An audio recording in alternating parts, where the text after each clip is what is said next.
fait à ce niveau-là. Maintenant, ce que nous devons retenir est qu'aujourd'hui, les femmes, au niveau des collectivités locales, nous avons eu vraiment, la fois passée, le mandat passé, on a eu des femmes à cause de la parité. Mais ces femmes, parce que ce que Lord Lazenab dit, c'est en corrélation avec ce que nous cherchons à obtenir. Et les femmes leaders qui accèdent au poste de maire. Maintenant, le rôle qu'elles ont joué à l'intérieur, je pense que c'est à évaluer lucidement. Qu'est-ce qu'elles ont fait à l'intérieur avec un maire? Est-ce qu'elles ont pu, elles sont arrivées à changer le contenu, le cadre, le travail en interne au niveau des mairies?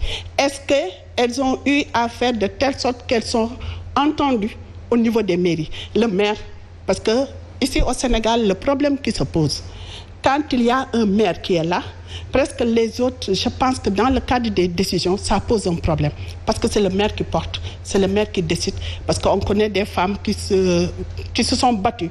Mais malheureusement, le dernier mot revient au maire et le maire peut les empêcher. Voilà. C'est le conseil municipal qui délibère. Mais elle n'était pas dans les commissions. Comme l'a dit Zena, c'était un problème. Mais aujourd'hui, peut-être ça va changer avec la conscientisation des femmes. Nous allons arriver à faire changer maintenant des dispositions, les décisions en interne en faveur des femmes. Parce que moi, je me dis que au niveau des collectivités locales, le meilleur profit, c'est le profit de la femme. Moi, je suis syndicaliste, je suis travailleuse. Et là, à partir de là... Pourquoi pensez-vous que le meilleur profil... Les hommes me diront également que le meilleur profil, ce sont les hommes. Non, parce que la femme, exemple, elle est inclusive. La femme est inclusive. La femme cherche toujours à améliorer le cadre. Parce que quand moi je parle de femmes, nous, en tant que RENAFES, quand nous interpellons les futures femmes élues et aussi les hommes qui sont de masculinité positive pour demander, exemple, des crèches, parce qu'elles savent qu'elles ont des problèmes. Quand il y a eu les inondations, ce sont les femmes qui ont essayé de trouver des solutions. Pas les hommes, ce sont les femmes qui préparent, qui ont essayé de préparer, qui ont essayé de sauver les enfants et la famille. Donc, à partir de là, on se dit, la femme, le meilleur profit, c'est la femme. Ou, maintenant, l'homme qui aime améliorer les conditions de vie et de travail peut-être au niveau de ces collectivités. Nous, ce qu'on cherche, en tout cas, en tant que femmes travailleuses, nous voulons l'existence des crèches communautaires. Nous voulons qu'au niveau des marchés, qu'on ait une infirmerie, parce que la femme peut être enceinte, la protection de la femme. Nous voulons de l'eau potable. Nous cherchons à améliorer les conditions au niveau des marchés, au niveau de la ville, au niveau des collectivités, pour que la femme soit libre et qu'elle puisse venir travailler correctement et améliorer maintenant les conditions dans le cadre de ces collectivités. Mais une femme à la tête d'une collectivité ne va pas essentiellement travailler pour l'amélioration des conditions de vie ou de travail des femmes. Elle va également travailler pour l'amélioration des conditions de vie de toute la communauté. Oui, parce que moi, je suis dans une communauté, je suis à Diamniadio. Si je cherche dans le cadre de l'amélioration de la femme, mais je chercherai aussi le link, les liens qui vont exister pour cette nouvelle commune, pour cette nouvelle ville.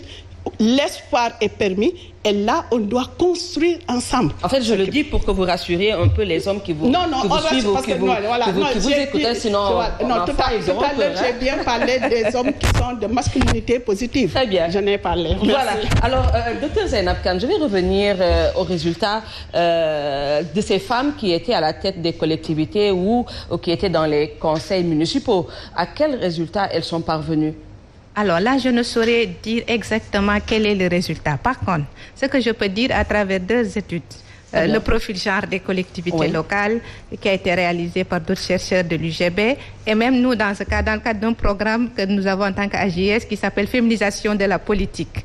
On se rend compte que les femmes élues dans les collectivités locales ont de la plus-value. Maintenant, est-ce que cette plus-value a impacté au sein de leur communauté? Il faut dire une chose, il y a ce qu'on appelle la participation citoyenne, érigée en principe par le Code général des collectivités locales depuis 2014, et qui devrait normalement permettre aux femmes, aux hommes, à toute la communauté de participer. Parce que la gouvernance locale a une spécificité. Sa spécificité, c'est quoi? C'est les affaires sont des affaires locales. Ce ne sont pas des affaires nationales.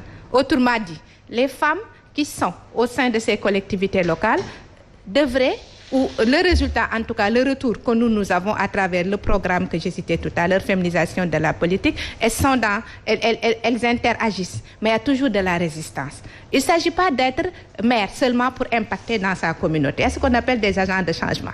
On peut ne pas être maire et être plus utile que le maire dans sa communauté.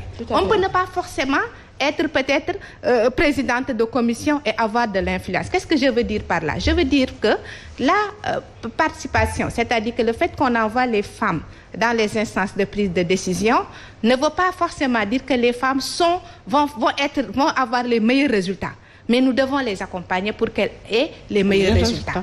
L'autre élément, c'est-à-dire que la gouvernance n'est pas toujours, je ne saurais pas faire de conclusion hâtive, comme la